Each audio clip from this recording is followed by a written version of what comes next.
இயேசு கிறிஸ்துவின் இனிய நாமத்தில் வாழ்த்துக்கள். இந்த நாளிலும் லேவியராகமும் 8வது அதிகாரத்தை நாம் தியானிக்கப் போகிறோம். 8வது அதிகாரத்திலிருந்து 10வது அதிகாரம் வரையிலும் ஆசாரியர்கள் பரிசுத்தப்படுத்தப்பட்டு அவர்கள் தங்களுடைய பணிகளுக்கென்று நியமிக்கப்படுகிற காரியங்களை இங்கே நாம் வேதத்திலே கற்றுக்கொள்ள முடியும். ஆசாரியர் சமய சடங்குகளுடன் மோசேயால் நியமிக்கப்படுகிறதை இந்த 8வது அதிகாரத்தில் நாம் பார்க்கிறோம்.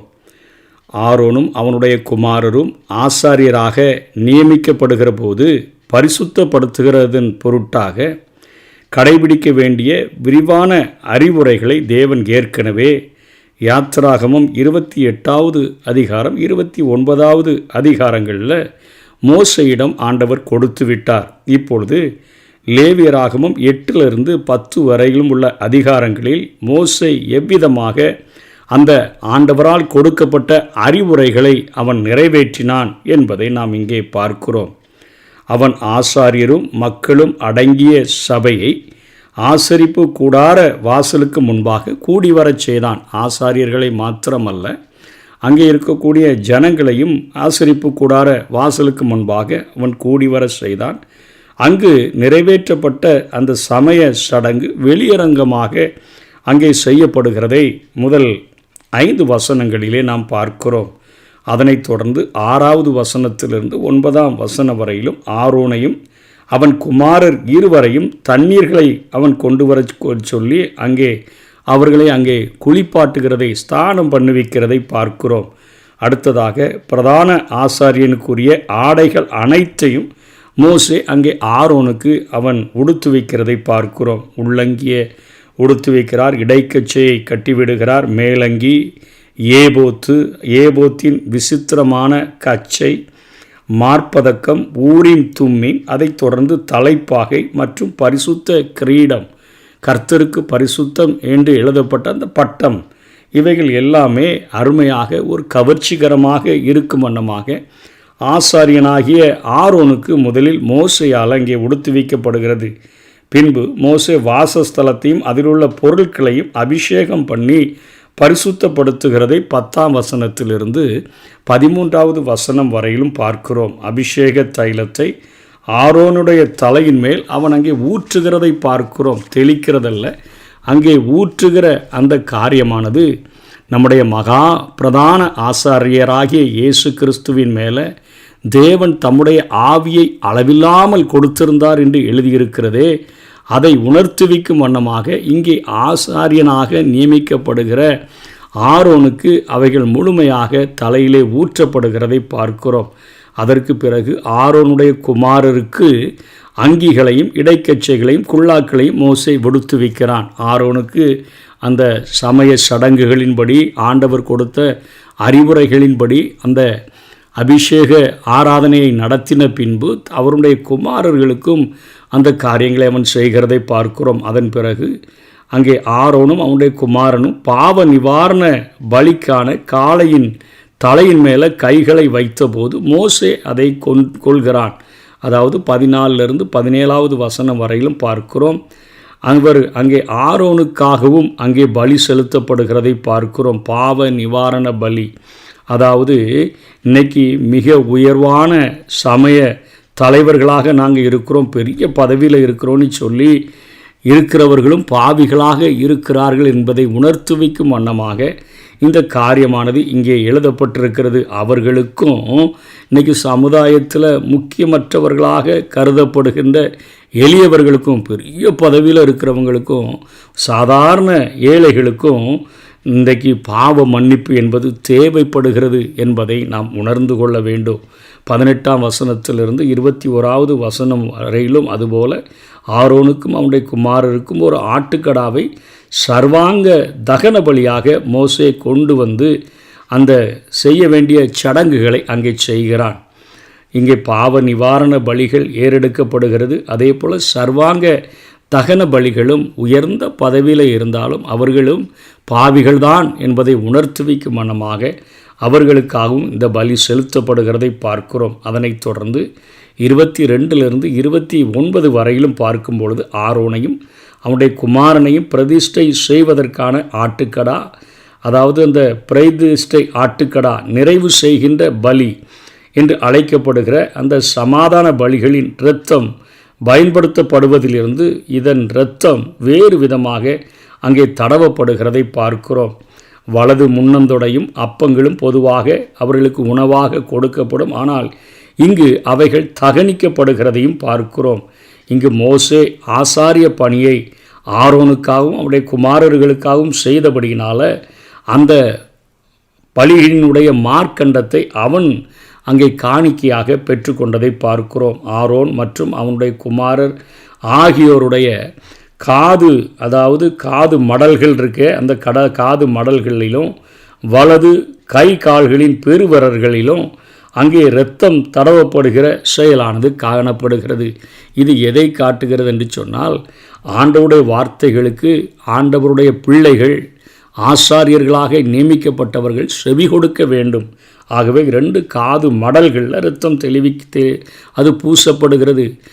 அதே போல் கை கால்களின் பெருவிரல்கள் என்பது கைகளினுடைய கிரியைகள், நம்முடைய நடத்தைகள், இவைகள் எல்லாவற்றிலேயும் கிறிஸ்துவினுடைய இரத்தம் ஒரு தாக்கத்தை உண்டு பண்ண வேண்டும் என்கிற காரியமானது இங்கே அவர்களுக்கு ஒரு நிழல் உருவமாக செய்யப்பட்டிருக்கிறது. அதாவது செவி கொடுக்க வேண்டும், நடத்தையில் பரிசுத்தம் வேண்டும், அதே போல் செய்யும் கிரியைகளில் பரிசுத்தம் வேண்டும்.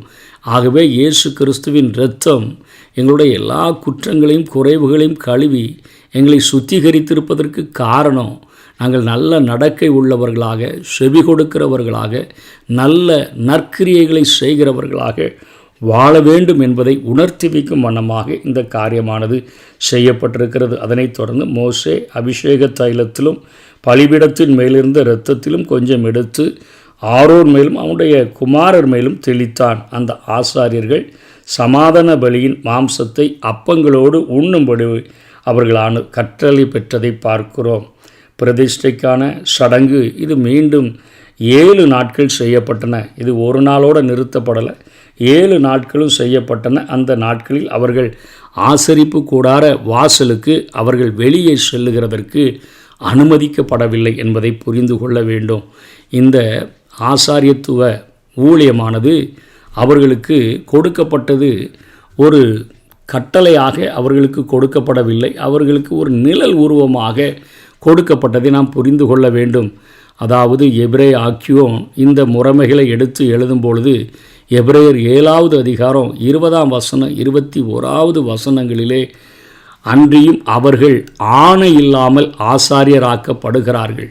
அதாவது நிழல் உருவத்தை காட்டும்படியாக ஒரு சமய சடங்குகள் அவர்கள் மூலமாக தங்களுக்காகவும் அவர்கள் பலிகளை செலுத்த வேண்டும். அதே போல ஜனங்களுக்காகவும் பலிகளை செலுத்தி தேவனிடத்தில் ஜனங்களை பாவ உணர்வு அடைய செய்து அவர்கள் என்னுடைய பாவங்களுக்காக இந்த குற்றமில்லாத பலி மிருகம் அந்த பாவத்தை ஏற்றுக்கொண்டது, இப்பொழுது நான் விடுதலையாக்கப்பட்டிருக்கிறேன், தேவனால் அங்கீகரிக்கப்பட்டிருக்கிறேன் என்கிற உணர்வுகளை பெறும்படியாக அவர்களுக்கு அன்றைக்கு இந்த முறைமைகள் ஏற்படுத்தி கொடுக்கப்பட்டது. இயேசுவை குறித்து எழுதும் பொழுது சொல்லுகிறார், இவரோ நீர் மெல்கிசதேக்கின் முறைமையின்படி என்றென்றைக்கும் ஆசாரியராயிருக்கிறீர் என்று கர்த்தர் ஆணையிட்டார், மனமாறாமலும் இருப்பார் என்று தம்முடையனே சொன்னவராலே ஆணையோடே ஆசாரியனானார். ஆனதால் இயேசுவானவர் ஆணையின்படியே ஆசாரியராக்கப்பட்டது எவ்வளவு விசேஷித்த காரியமோ அவ்வளவு விசேஷித்த உடன்படிக்கைக்கு பிணையாளியானார். அவருக்காக பலிகள் தேவையில்லை, அவர் ஒவ்வொரு நாளும் பலி செலுத்த வேண்டிய அவசியம் இல்லை. இன்றைக்கி உலகம் முழுவதினுடைய பாவங்களையும் தன்மேலே சுமந்து கொண்டவராக, உலகத்தின் பாவத்தை சுமந்து தீர்க்கிற ஒரு தேவாட்டுக்குட்டியாக மரித்தவர் ஆணையின்படியே அவர் ஆசாரியனானார் என்கிற காரியத்தை புரிந்து கொள்ள வேண்டும். நிழல் உருவமானது நிஜம் வெளிப்பட்ட பொழுது எப்படி இயேசுவை அங்கே பிரதான ஆசாரியன் விசாரிக்கும் போது தன்னுடைய வஸ்திரத்தை எந்த ஒரு சூழ்நிலையிலும் கிழிக்கக்கூடாது. ஆனால் இயேசு கிறிஸ்து ஆணையின்படி மெல்கிசதேக்கின் முறைமையின்படி ஆசாரியராக இருந்தபடினால நிஜம் வந்துவிட்டது.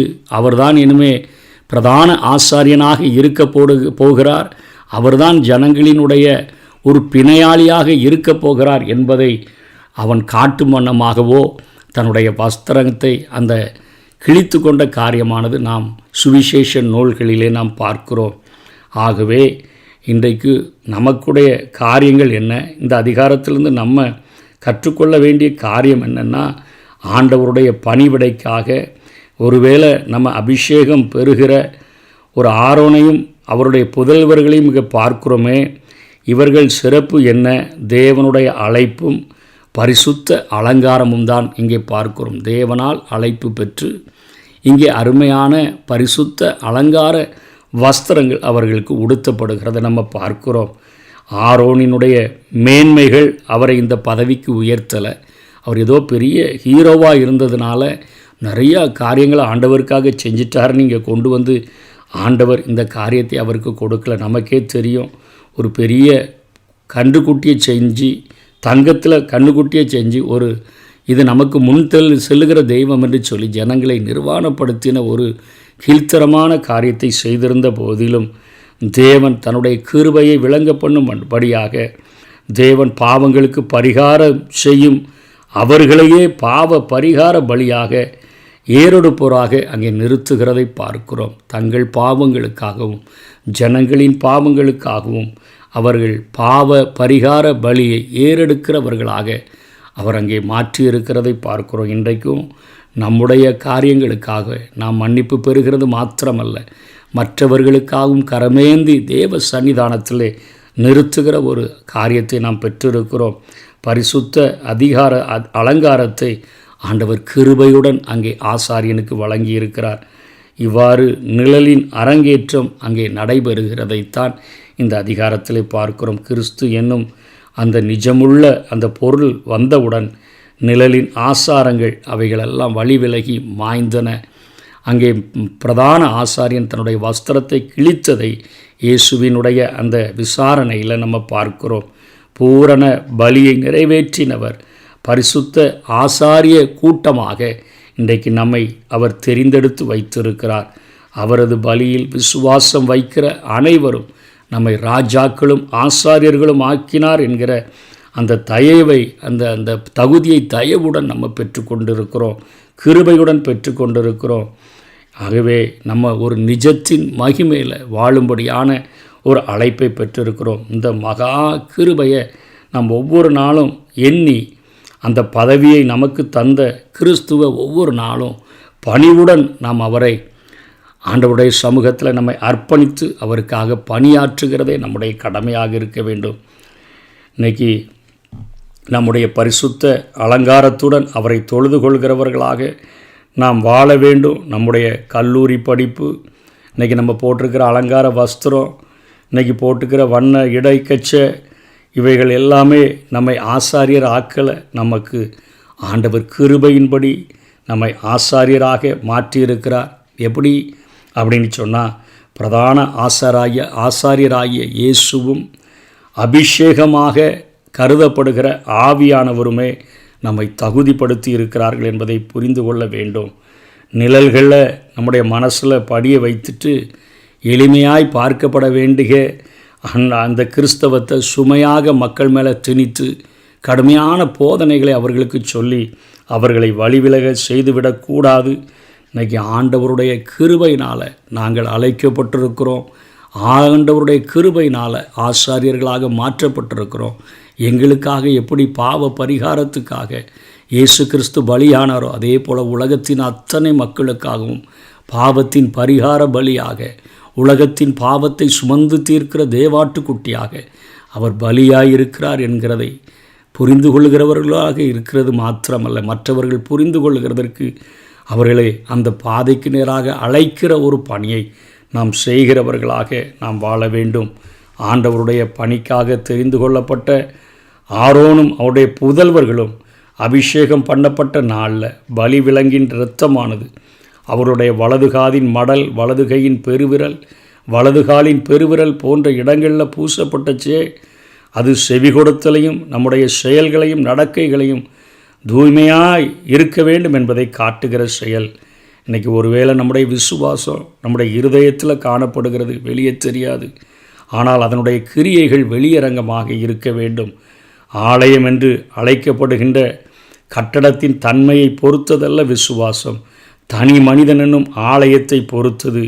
இன்றைக்கி நம்ம அநேக நேரங்களில் போக்குவரத்தை தொந்தரவு செய்கின்ற ஒரு ஆலயமாக அல்ல, நடமாடும் ஆலயமாக, ஒரு உயிருள்ள ஆலயமாக நாம் வாழும்படியாக அழைக்கப்பட்டிருக்கிறோம். இன்றைக்கி சுவர்களுக்குள்ளே இருந்து கொண்டு நாம் பூஜை செய்கிறோம், நான் வீராப்பா மேடையில் பேசுகிறேன் என்பது அல்ல. இந்த உலகத்தில் நம்ம ஒரு நடமாடுகிற ஆலயமாக வாழ்ந்து உலகத்தை திகைப்பூட்டுகிற ஒரு பணியை செய்யும்படியாய் அழைக்கப்பட்டிருக்கிறோம். விசுவாசத்தை அந்தரங்கத்தில் வைத்து கொண்டு கிரியைகளை வெளியரங்கமாக செய்யும்போது பரலோகத்துக்கு நம்மால் ஒரு சந்தோஷமும், உலகத்துக்கு புதிராக தெரியும், என்னையா இவங்க இப்படிலாம் இருக்கிறாங்களே நீ, அதே போல் நரகத்துக்கு ஒரு நடுக்கத்தை உண்டு பண்ணுகிறவர்களாக நாம் வாழ வேண்டும். உலகத்தை கலக்குகிறவர்கள் இங்கேயும் வந்து விட்டார்கள் என்று பவுலை குறித்து சொல்லுகிற அளவிற்கு அவரை போல நாம் ஆண்டவருக்காக விசுவாசத்தை உள்ளத்தில் வைத்து கொண்டு கிரியைகளை வெளியரங்கமாக செய்து ஆண்டவருடைய பணியை நிறைவேற்றுகிறவர்களாக நாம் வாழ வேண்டும். ஆகவே நிமிர்ந்து நடக்கிறவர்களாக, திசைகளை நடுங்க பண்ணுகிறவர்களாக, சாத்தானை மிரட்டுகிற ஒரு காரியத்தை செய்கிறவர்களாக இந்த உலகத்தில் வாழுவோம். கர்த்தர் தாமே நம்மை ஆசீர்வதிப்பாராக. ஆமென்.